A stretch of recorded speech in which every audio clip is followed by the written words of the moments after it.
Hello, and welcome to 116 and West's first live Q&A on YouTube and Instagram Live. I'm Adam Rosenlund, Associate Creative Director for 116 and West. I'll be your host for this round, covering anything and everything creative and design related.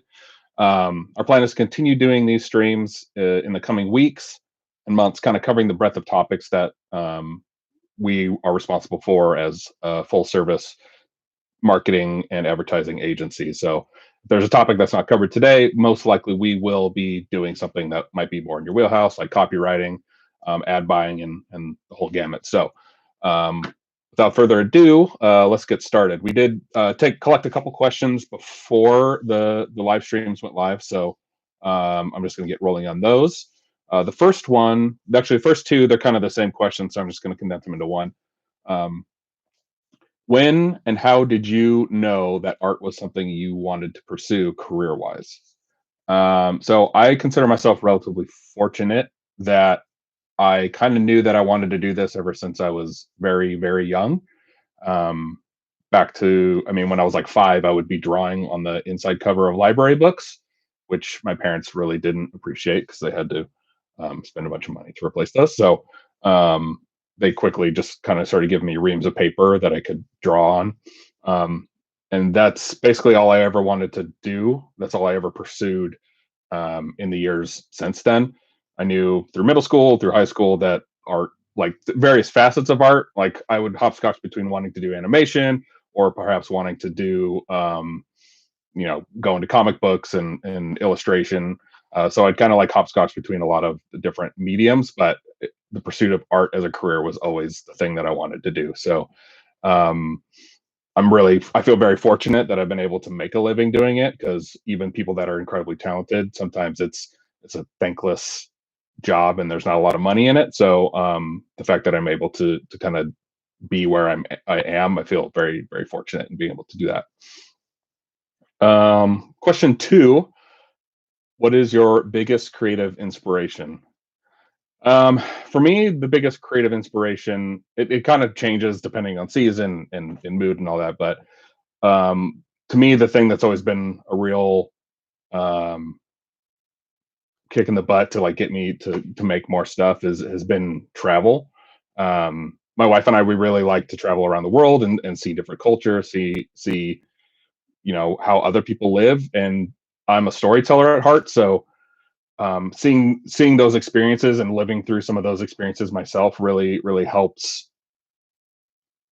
sharpen my creative output. It allows me to see things from a different perspective and kind of integrate those things into my own work. And I think it's really invaluable to gain that perspective, because especially when you work in advertising, your entire career is built on understanding perspective and understanding who you're talking to and who your clients are trying to talk to. So I think being able to travel and see how other people live really helps build a foundation of that empathetic skill set, to so that you can not only make great creative endeavors, but also even just on a business level, on a you know on a pure work level, it allows you to be better at your job. So number one for me is always is travel.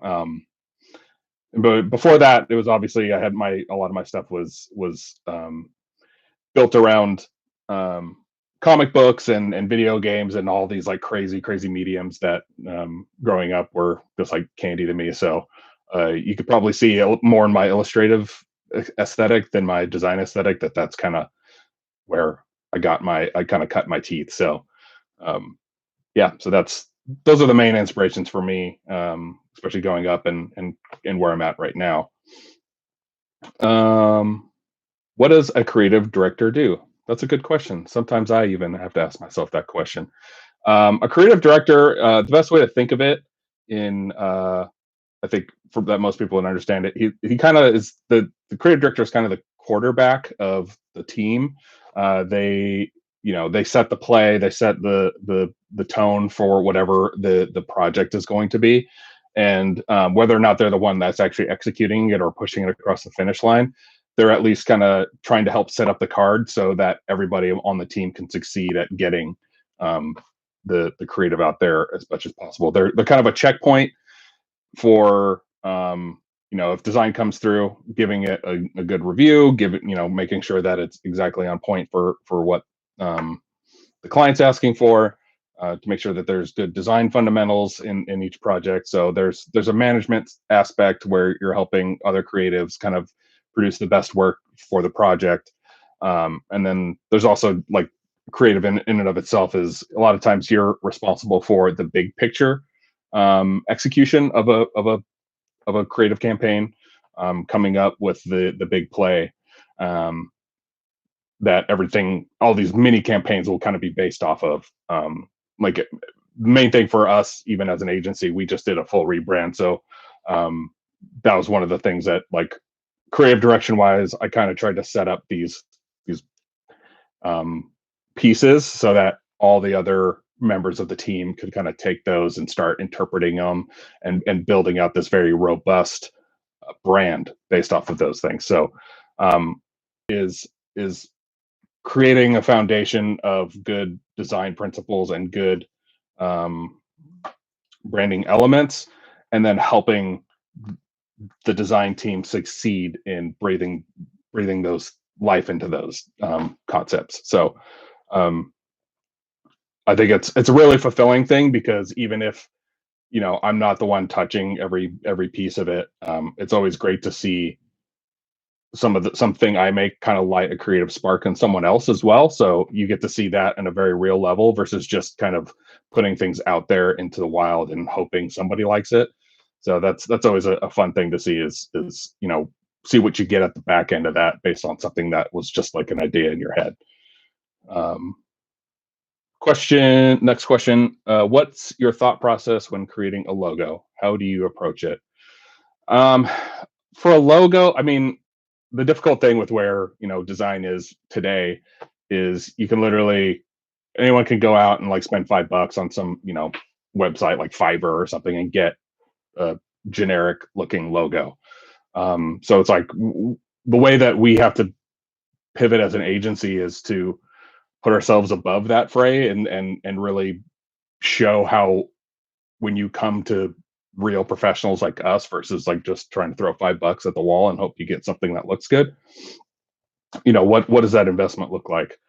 And a lot of times that comes down to the logo. The logo for a lot of the projects that we worked on, you're trying to get into the mindset of the client and understanding like what they're trying to achieve and who they're trying to talk to. And on a lot of ways, a logo is a very simple distillation of everything that company covers, which can be very complicated. It's a very difficult thing to say, like, well, they do this, this, and this. So how do you say that in an icon that could also be read at like 20 by 20 pixels? Like, how do you interpret all of that? So I usually try to start by understanding where the client is coming from. Um, and a lot of times that requires a lot of deep conversation with the client and pretty thorough kickoff process, where when you are in there with them, you're trying to ask them the questions that they never even thought of. Because a lot of times if you handed them something, they would just be like, oh yeah, that's good, that's fine. But when you're able to really pull these nuggets of information about what they're trying to do and what's the reason they get up in the morning, why is this business the thing that they got excited about, why is this the product that they are willing to throw their weight behind it, so obviously there's passion on their end, so trying to unpack that and get a sense of that so that they feel a sense of ownership over the logo. It's not just oh, I bought this thing in on the internet. I think that's really what separates okay, like design for just the sake of the design and design that is very much tailored to a client focus. So that's kind of usually the process that I start with is, I mean, a lot of the other nuts and bolts of it, like actually designing a logo, like when you have all that information, it's very, just playing around on the canvas, so to speak, just like taking shapes and like merging them together and saying like, does this read right? Does this work? Is this too complicated? Is this too simple? Like, is this too much like this logo, or is it not enough like what they're trying to accomplish? So Usually within round one, my artboard looks like a train overturned and logo soup spilled out of it. So, um, and then from there, like once we get a sense of like the direction that we want to go in, through feedback from the client and also internal feedback amongst the team, we'll start to dial that stuff in and kind of move from there. And that's why I think a team dynamic is really helpful too when you're designing a logo, so that you're not just doing it in a vacuum and assuming that your decisions are correct. So a lot of times I'll make a couple different logos for each client, and I know the one that I really want to do it for them to pick, but you want to make sure you can vet that properly before you kind of like sell it out there. So I think having a team that you can bounce those things off of is incredibly helpful. So even if you're a freelancer, I'd still say it's very helpful. Like if you can build a good peer network to kind of bounce your work off of, just to make sure that you're on the right track and that you're not missing anything. Because we all can get tunnel vision sometimes, and I think it's really important to step back from ourselves and really um, vet the creations that we make, because it all in the end it only makes for a better piece. Because even if it is even if the one that they end up going with is the one that you like the most, that just means that you properly vetted it and you can know for sure, versus just being an instinctual like, yeah, I think this one's cool, but they might not like it the most. So um yeah, having a good team dynamic in there is really important, I feel. Next question: what made you want to go into graphic design when you were already an illustrator? Um, I always, when I was in college, there were a number of people that were like illustration focused and graphic design focused, and I saw a number of illustrators that would create these beautiful pieces that were, composed perfectly. They had incredible color work in them, like knew what to do, knew what not to do. But then suddenly, when it's like, okay, now put copy on top of it or integrate this into some kind of design, publication or whatever the case may be, they just fell apart. It was, like oh, we have a paragraph of copy here and it's like so tight to the edge of the paper that it's almost illegible, or they're using like a font that looks like absolute dog shit. Pardon my language. It's just, it's really confusing at how those two skill sets didn't translate, because in my opinion, I feel like they're almost one to one. Not saying that illustrators should be expected to be like the best graphic designers, or vice versa. I think sometimes the skill sets of those two things are unique, but an understanding about how what looks good, I think is should be fundamental between the two of them. So I think for me, well, actually, a lot of my inspiration, or the thrust of me getting competent at both, came from really liking comic books, because they're a marriage between design through storytelling and art. So it's like the art has a purpose to it. Like you're not just doing it for the sake of making a pretty picture. You're doing it to tell a story. You're doing it to you're working on page layouts that like need to read in a very specific direction. You need to make sure that you're leading the eye properly from one text box to art, back to text box to art. So that's kind of where I got my start in being interested in both. And even just on a like a really basic level, getting really wanting to make like cool comic book covers that are very much a marriage of type and illustration. Um, so when I got into college, like my school, which is Minneapolis College of Art and Design, um, they did a pretty good job of making sure everybody at least had to like get through each kind of field before they settled onto their major, and sprinted their way towards the finish line. Because it was super helpful for me to work with incredible designers and figuring out like, okay, what are the design fundamentals, and then also work with incredible illustrators, and it's like, okay, here's technique, here's process, here's all these things that you need to build a robust skill set as an illustrator, and then being able to marry those two things. um, it's it's a relatively unique skill set, but I think it's important for whether you consider yourself a designer or a motion designer or an illustrator to have a working familiarity with all of it. And what better time than now to kind of try kind of work on those skill sets, or at the very least get some learning done. I mean, we're all kind of stuck in our homes right now, so I think personal knowledge development is key right now. So maybe the next time you're sitting in front of the TV and looking through Netflix, maybe just instead of watching another episode of Tiger King, watch an episode of how to of somebody make an illustration of Tiger King. I don't know. It's probably a better use of your time. Um, so I think yeah, I think it's really important for everybody to kind of have a working understanding of how all these things um, kind of work together.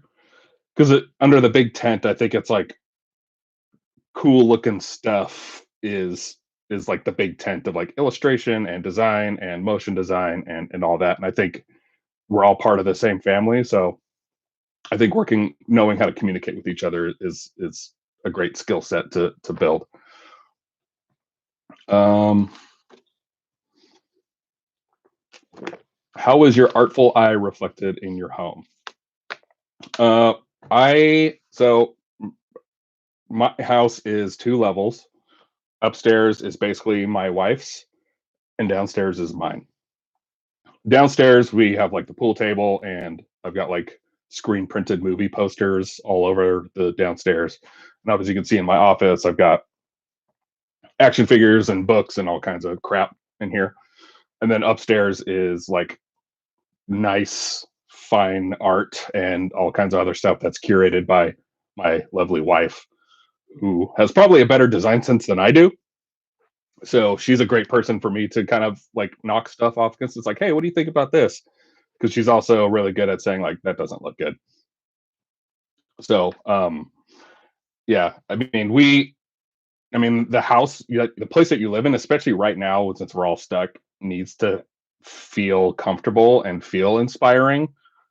So if you can't go to an office that has really cool, inspirational mood feeling in it, it's really really important for us to create that space for ourselves. So um, my wife and I definitely have spent a good amount of time and not insignificant amount of money um, making sure that those spaces feel really nice and comfortable and creative for us, even just to relax in the house.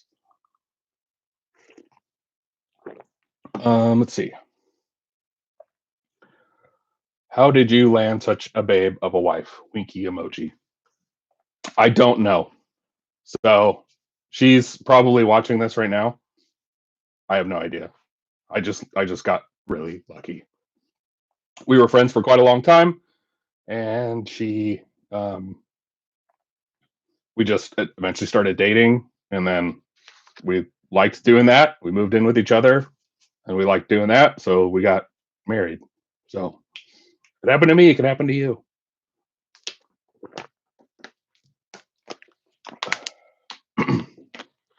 Yeah. As I said, she's got almost a better design aesthetic than I do.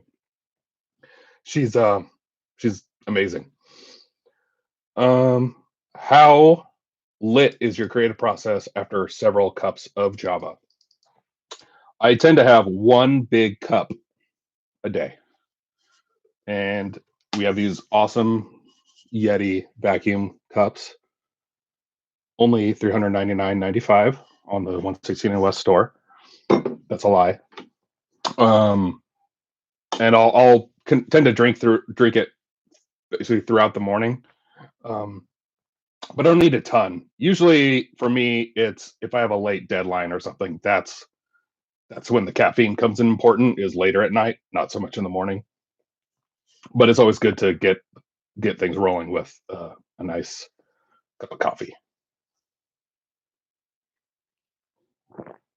When do you know you need to elevate your style slash technique, and where do you go for inspiration? Um, it's pretty obvious when you need to elevate your style and technique. If you're, banging your head against a wall, working on a piece of design, you know, it's pretty obvious that something ain't working. So usually if that happens to me, I will tend to try to make a break from whatever habits are going on. Um, like it might be I'm just in a rut. It might be just like the space I'm in. I'm feeling a little too comfortable or a little too just like set in my ways, and so I'll like go for a walk. I'll like go post up somewhere, like maybe even just take my. I mean, granted, this is pre-corona, so not necessarily possible right now, but there's other things you can do. Like just go to like a brewery or something and just kind of sit and let a different space kind of enter, like help influence my thought process. Um, and as far as going somewhere for inspiration, a lot of times it's just, I mean, there's so much crazy cool stuff out there. I mean, you could just go to like Behance and just look at the feed, and it's like there's just stuff on every scroll. So um, a lot of times, what I'll do is I'll find something through there, and then I'll try to reverse engineer it. It's like I like an element of that. I want to use that in some motion design, or I want to use that as an illustration component. It's like I want to figure out how they did that. I'll go and try to like reverse engineer without like going and directly asking the person. It's just like, well, I'm seeing it's doing this, so helping build my skill set by trying to piece together what they did to create that piece. A lot of times that helps kind of also kickstart some of that idea generation that really helps reframe your way of thinking so that you're not stuck in your kind of your same way of doing everything, because that can tend to lead to you're making the same type of thing, and what excited you a month ago isn't going to excite you now. um, the type of logo you would have designed a month ago for a client, you're if you're doing it again in 2 months, you're like, this is just not popping off for me. So I think just trying to find ways to take almost like shock your system into a new way of thinking is important for not just any client, like current project you're working on, but also like as you go into the future. Because if you're standing still, you're not growing, and if you're not growing, you're falling behind. So, um, when do you know? Oh, sorry, that's the same question. On average, how many illustrations do you do a week? Um, it depends. Sometimes I do none. Like I'm just not feeling in the mood, and there's enough going on at 116 and West to kind of help, you know, scratch the creative itch. And sometimes I do, 10 in a week. It's totally dependent on.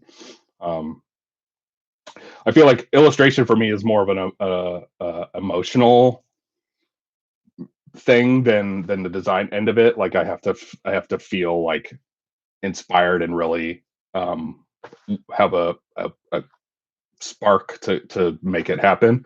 Whereas a lot of times on the design end, the process of doing it is kind of the thing, the reason why it's appealing. So um, I feel like that comes in waves, whereas the design is kind of like the even line that goes through it. Um, and this also asks what I would recommend to other artists to stay motivated and keep learning. Um, Again, it's hard right now, but I would say go to museums. Go not just online is great for a wealth of things, but sometimes I feel like if you're online only, you lose the scope of a lot of work out there. So I feel like it's really important to go to museums and see exactly like, you know, how these things are made and how grand they can be, or how small these pieces can be. And I've drawn a lot of personal inspiration from just going and to museums around the world and kind of seeing artwork as it is versus just a picture of it online, because it's great to have access to all that stuff, but it doesn't quite replace the feel of seeing, like, the big thick paint globs and the shadows, and just like, oh, I didn't realize this painting was literally an entire 20-foot tall wall. So um, to me, that's always a big motivating factor for me. And as far as keeping learning is, if you see something that you think is cool, figure out how to do it, figure out how they did it. and then use that in the next piece that you make. I always feel like there's no excuse these days. Like if you want to learn something, like it's all out there. YouTube has literally everything under the sun. If you want to learn how to cast Star Wars action figures and make your own custom things, you can learn how to do that. If you wanted to learn how to paint, you can do that. I think the knowledge has become democratized to a place where you don't have to go to these centers of learning to learn how to do these things anymore. So I think it's really important to um, try to just use all the tool sets available to keep your learning moving forward. Um, how do you vet design schools? How did you choose the one you went to? Vetting design schools is really hard, especially because they cost a lot of money. Like, when I went to my school, it was pretty expensive, and I went there because they had a really robust program, like a multifaceted program, where I could learn animation, like not just like motion graphics, but also like Disney style animation, um, graphic novels, design, and illustration. Plus, they had the benefit of being in an area where I had some family, so uh, that's why I chose Minneapolis College of Art and Design. But anymore, trying to vet design school is difficult because the tuition has just gotten like really crazy. So I would say if there's a place that you have found that has the curriculum, the focus that you want to go for, um, lean into it and get as many scholarships as you can, because that cost when you get out of school is can be really difficult. Like I personally graduated like basically right into the Great Recession, and it took quite a while for me to get my footing. In a lot of ways, that's why I pursued a design career over just purely focusing on illustration, is because the illustration work dried up pretty quickly after that. So design was a great stabilizing career for me to jump into. So there's a lot of factors when trying to determine what's the best design school to go to. A lot of times state schools also have really good design programs, so if you're that's something worth researching. And just keep an eye on like reviews as they come in, like ask around, ask these communities. It's like, hey, is this school any good? Is the cost benefit out of whack? Like when I get done in those 4 years, am I basically going to have to fake my death? you know you never know. These days, like the tuition just seems to go up exponentially every year. I'd actually even have a hard time recommending my school to kids going now, just because it's like, well, I look at the final bill on that thing, and I'm like, there's no way you're going to be able to make enough money doing design coming out of school if you went purely on student loans. So um, find a rich uncle somewhere and kill him and take his money. That's the advice I give to everyone out there. Um, I would love to be creative director when I'm older. What did you do to start out? I started out as a production designer, like a lot of designers coming out of school. Um, I was doing production design for a magazine here in town called Boise Weekly, and then from there I kind of moved up and learned the ropes of like how to do the publication, up through becoming a full time designer. And I helped do like a lot of the creative direction around that. And that was a nice job too, because I was able to use illustration and design skills. I would do a number of the features that they had publishing every week. So that was really helped me like maintain the balance between being a designer and an illustrator, which was really nice. Um, yeah, so from there I went to a company here in town called bodybuilding.com, and I was a senior designer when I joined that company, eventually working my way up to be creative director there.